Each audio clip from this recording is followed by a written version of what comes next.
de dire qu'il faudrait qu'on modifie un certain nombre de lois, comme la déclaration d'un dividende de fidélité, le nombre de votes.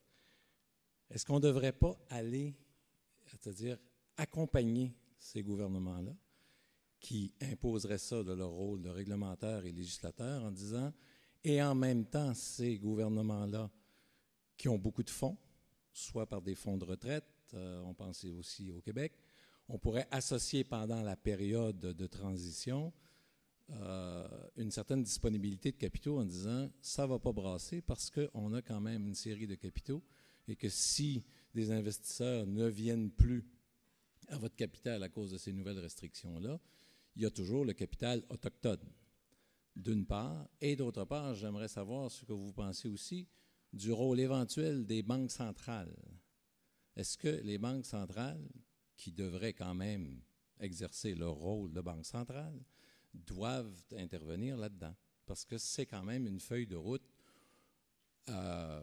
importante à faire. Oui, écoutez, sur les banques centrales, elles ont, dans nos propositions, elles interviennent peu. Je ne sais pas qu'elles n'ont pas un rôle important, elles ont un rôle important dans la gestion macroéconomique, bien sûr.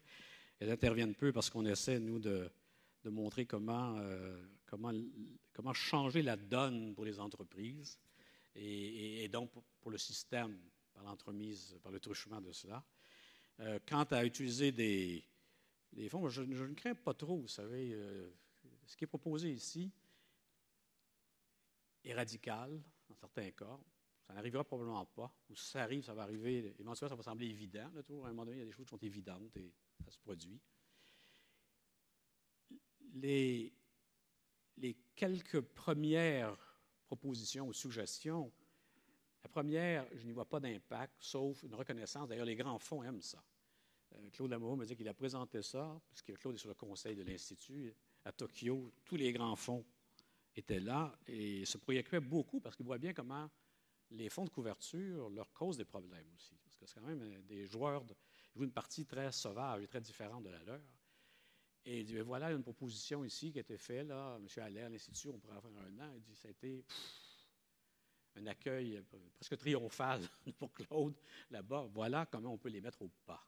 Parce qu'ils savent bien que s'ils n'ont pas ce levier-là pour faire pression là, sur l'entreprise, pour eux, un an, c'est énorme. Hein? C'est de la longue durée pour eux. On dit un an, c'est pas pour un questionnaire. Moi, j'achète une action aujourd'hui, je vais voter dans un an.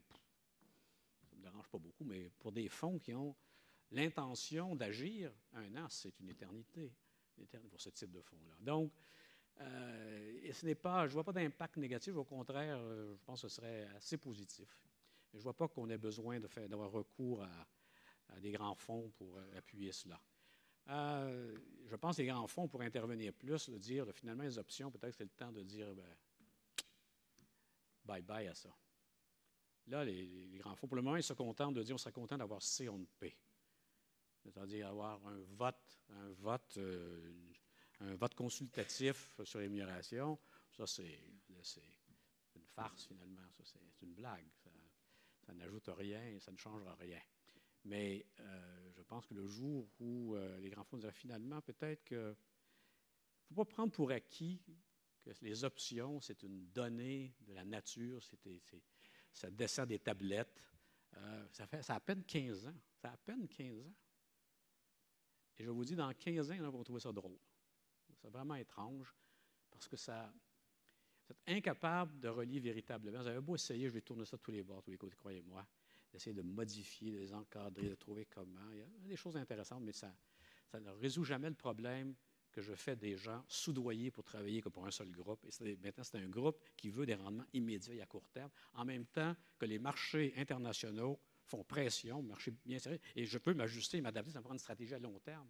Je veux m'ajuster au contexte international. Je ne peux pas faire ça en 48 heures, en 3 mois. Et je veux travailler avec les employés pour faire ça, mais la pression est sur moi. Comment tu vas régler, comment tu vas produire dans 3 mois des résultats? C'est ça qu'il faut briser, c'est ce lien qu'il faut briser. On ne le brisera pas tant que les dirigeants, ils sont humains, on est tous pareils. Je me mets à leur peau. Je ne critique pas les dirigeants, moi je critique le système. Tant qu'on sera ainsi, ils vont agir ainsi. Et encore une fois, si on avait des bénédictins à la tête des entreprises, mais en général, il y en a assez peu de gens qui entrent dans l'entreprise en faisant le vœu de pauvreté. Alors, donc, il faut s'attendre à ce qu'ils soient mobilisés par la rémunération. Oui? Bien, Robert Lacroix. Évidemment, on a eu énormément d'innovations sur le marché financier. On a eu des produits de plus en plus complexes. Je pense qu'en soi, l'innovation n'est pas nécessairement mauvaise et la complexité n'est pas nécessairement à rejeter. Et ma crainte dans une crise majeure, c'est qu'on jette le bébé avec l'eau. Et je me demande si une des composantes d'explication de cette crise-là, qui n'est pas la seule, bien loin de là, c'était l'incapacité des organismes de réglementation de suivre l'évolution précisément de ce marché financier dans sa complexité et dans ses innovations. C'est-à-dire, eux n'avaient pas cette capacité-là. Et c'est dire on va réglementer, c'est bien beau. Mais quand les gens qui réglementent ne comprennent même pas ce qui se passe sur le marché ou sur les produits, c'est dramatique.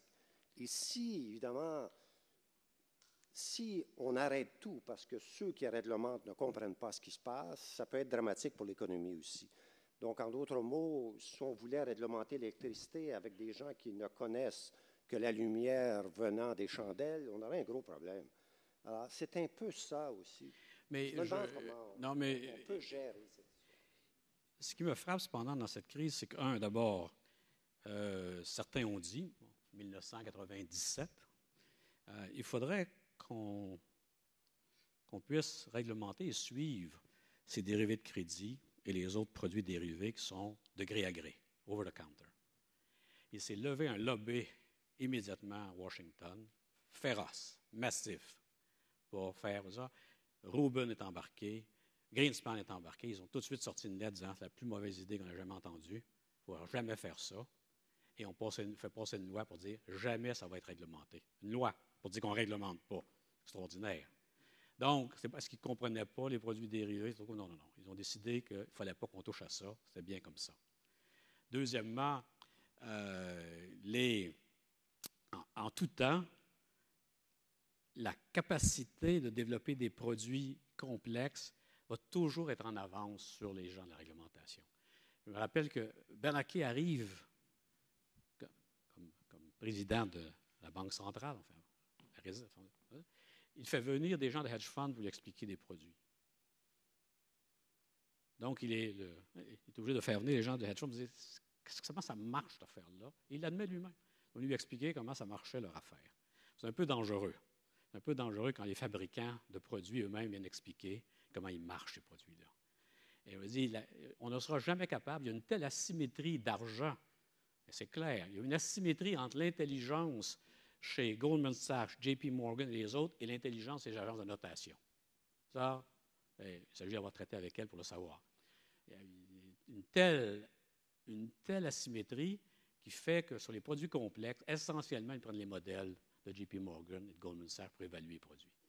C'est extraordinaire. Je ne l'ai pas fait ici, mais j'avais un grand tableau montrant comment DBRS évaluait les CDO synthétiques. C'est essentiellement, et je vous montre à côté comment JP Morgan présentait le pricing de ça. C'est la même chose.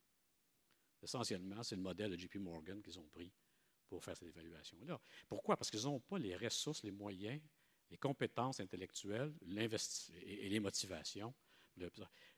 Mettez-vous, je donne l'exemple, c'est comme si la FAA, qui a plein d'ingénieurs d'une bonne qualité, mais n'a pas les ingénieurs de Boeing et tout ça, puis disait, bon, maintenant, nous, au Boeing, on va faire des choses, maintenant, on va vous laisser évaluer ça. Évaluer ça à FAA, ce qu'on vous propose. Nous, on pense que ça marche, puis c'est à vous de nous dire. Hein? C'est à vous de nous dire si ça marche. Nous, on pense que ça marche. Ce serait dangereux parce que il y a, peut-être pas dangereux dans ce cas-là, des avions, il ne faut pas que ça tombe personne, là, mais dans les produits financiers, je trouve que c'est dangereux de dire je vous fais ça. Et il y a eu une asymétrie, et en même temps, il y avait une volonté, durant ces années-là, une volonté de ne pas réglementer. Ça c'est le pire de tous. Là. Qu'on a même fait perdre la job à la femme, à la dame qui a proposé qu'on fasse Clinton, là. C'est Clinton, d'ailleurs, c'est même pas nos amis, Clinton qui l'a sorti de là. Pourquoi elle avait osé dire on devrait réglementer? On ne doit pas réglementer. On devrait avoir le droit de regarder, nous, le Commodities Exchange, on a le droit de regarder ça. Jamais.